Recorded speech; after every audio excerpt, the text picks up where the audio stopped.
सिकंदर आज़म, एक ऐसा नाम जो आज भी जब लिया जाता है तो जहन में फितूहात और बेमिसाल अज़ाइम की तस्वीर बनती है।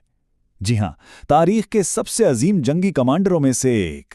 तो आज हम ये जानने की कोशिश करेंगे कि आखिर कैसे एक नौजवान बादशाह ने उस वक्त की दुनिया का नक्शा हमेशा हमेशा के लिए बदल कर रख दिया। तो सवाल ये पैदा होता है कि दुनिया को फतह करने के लिए आखिर चाहिए क्या होता है। यही वो सवाल है जो सिकंदर की पूरी जिंदगी का निचोड़ है, और उनकी कहानी में ही हमें इस सवाल का जवाब मिलता है कि कैसे कैसे एक अकेला इंसान तारीख का धारा मोड़ सकता है। तो जाहिर है हर अजीम दास्तान की एक शुरुआत होती है। सिकंदर की कहानी का आगाज होता है मकदूनिया के शाही दरबार से, जहां एक शहजादे की किस्मत में शायद पैदाइश से ही दुनिया पर हुक्मरानी करना लिख दिया गया था।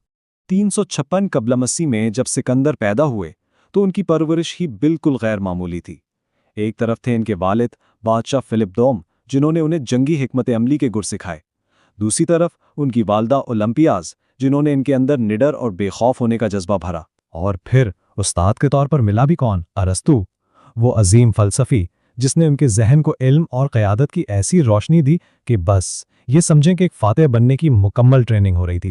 जब उनके वालिद का कत्ल हुआ तो सिकंदर को तख्त मिला, और उस वक्त उनकी उम्र थी सिर्फ 20 साल। बहुत से लोगों ने सोचा कि ये लड़का क्या हुकूमत करेगा, ये तो बहुत ही छोटा है। लेकिन उन्होंने ऐसी तेज रफ्तार और फैसलाकुन कार्रवाइयां की कि न सिर्फ पूरे यूनान को मुतहद कर दिया, बल्कि सबके शुकूक व शुबहात को भी हमेशा के लिए दफन कर दिया।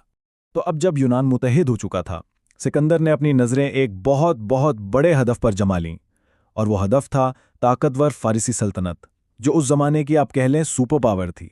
इस अजीम मुहिम का पहला कदम उठाया गया एशिया की सरजमीन पर, ग्रेनिक्स की जंग में। और ये कोई आम जंग नहीं थी, ये तो बस एक तूफान का आगाज था जिसने फारसी सल्तनत के बड़े बड़े दरवाजे सिकंदर के लिए खोल दिए। अगला पड़ाव था असूस का मैदान जंग, और यहां सिकंदर का सामना हुआ खुद फारसी बादशाह दारासोम से। सिकंदर की हिकमत अमली इतनी जबरदस्त थी कि शहंशाह को मैदान से जान बचाकर भागना पड़ा। ये सिर्फ एक फौजी फतह नहीं थी, ये एक बहुत बड़ी नफसियाती जीत भी थी। और फिर आया आखिरी और फैसलाकुन मारका, गागामेला की जंग। इस एक जंग ने पारसी फौज को मुकम्मल तौर पर कुचल कर रख दिया और सिकंदर की फतह पर आखिरी मोहर लगा दी। अब पारसी सल्तनत उनकी थी। तो आखिर इतनी बड़ी कामयाबी का राज क्या था? उसके पीछे न 3 बुनियादी सुतून थे।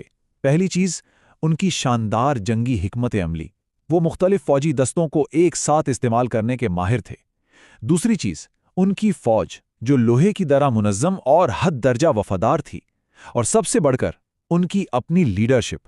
वो हमेशा खुद सबसे आगे रहकर खतरे का सामना करते थे, और यही चीज उनके सिपाहियों का हौसला आसमान पर पहुंचा देती थी। लेकिन देखें, सिकंदर की अजमत सिर्फ मैदान जंग तक महदूद नहीं थी।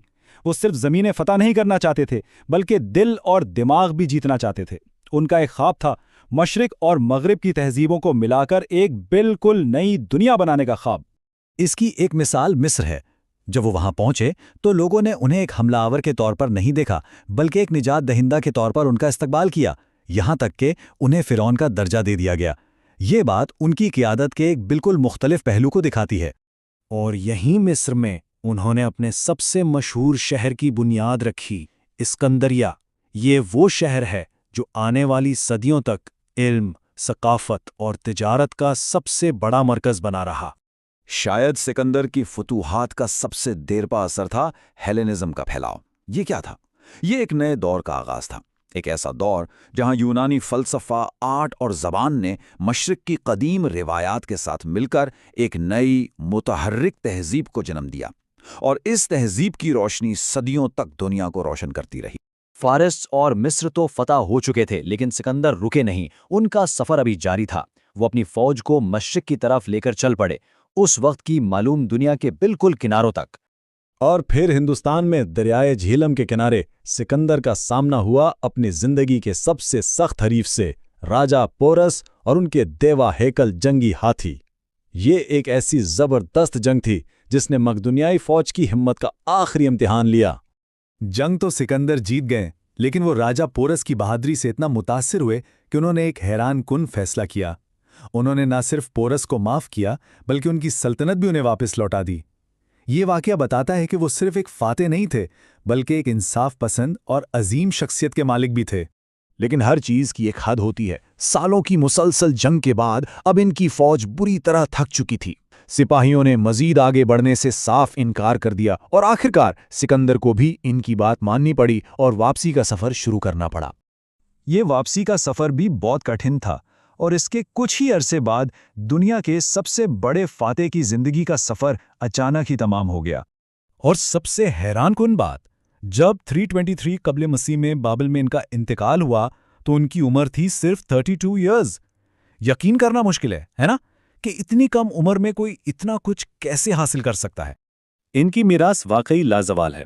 उन्होंने तारीख की सबसे बड़ी सल्तनतों में से एक कायम की।